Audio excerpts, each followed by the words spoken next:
Shlomo, désolé, je sais que t'as eu l'impression de te faire arnaquer sur la dernière vidéo, mais comme j'avais déjà expliqué, mon cerveau est immense, il est gigantesque. Du coup, j'ai du mal à condenser tout ce sujet qui me passionne en des vidéos de 2-3 minutes. Mais t'inquiète, t'en auras pour ton temps, prends des notes parce que ça va aller très vite. Oui, je sais que t'es resté sur ta faim à la dernière vidéo. Justement, moi aussi je déteste rester sur ma faim, c'est pour ça que je privilégie toujours le levier numéro 2 dont je te parlais dans la vidéo précédente. C'est-à-dire, augmenter le nombre de calories que je dépense. Parce que si j'en crame plus, j'ai le droit d'en manger plus, et moi j'aime manger plus. Ok, coach Gorgis, t'en crames plus parce que de toute façon, t'aimes bien passer ta vie à la salle, 24 sur 24, 7 sur 7, moi j'ai ni le temps ni la patience. Alors non, le projet, c'est pas du tout de passer ta vie à la salle.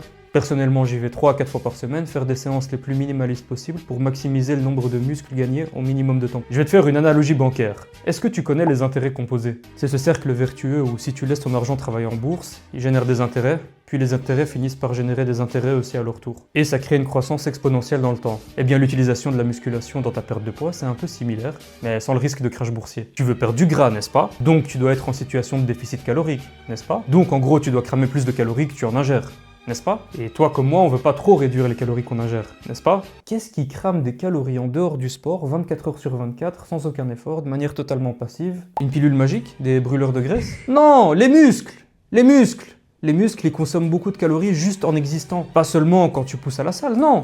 Ils sont tout le temps occupés à cramer des calories pour toi. Les muscles sont même plutôt chers à entretenir. T'as déjà vu un bodybuilder manger? Ils sont contraints de manger des quantités de nourriture astronomiques pour pas perdre leur masse musculaire. Pour lui, c'est un défi au quotidien, c'est une guerre, mais pour nous, ça nous apporte juste un peu plus de plaisir tous les jours. On peut manger plus parce que notre métabolisme de base a changé depuis qu'on a pris du muscle. Donc notre corps consomme plus passivement. Et non, tu seras jamais trop musclé si c'était une inquiétude, rassure-toi. D'ailleurs, les muscles, c'est la santé. J'en parlerai dans une autre vidéo. Si tu fais rien que du cardio, c'est comme si tu cachais tes sous, tes efforts physiques, dans une tirelire. C'est déjà bien, mais tes sous, tes efforts, sont pas occupés à se multiplier pendant que t'es pas en train de t'entraîner. Donc, pas de revenu passif. Attention, hein, je dis pas que le cardio a aucune utilité. Il a une fonction majeure pour le système cardio-respiratoire, qu'on s'entende bien. Mais ce que je dis, c'est que tu devrais sincèrement envisager la musculation pour une perte de gras viable et durable. Ajoute à ça le cardio déguisé dont je te parlais dans cette vidéo, et tu seras lancé sur l'autobahn du bonheur. Wouah, le temps file. Je vais devoir te faire une troisième et dernière partie pour t'expliquer comment utiliser le dernier levier à ton avantage. Oui, je t'ai encore arnaqué, tu vas rien faire.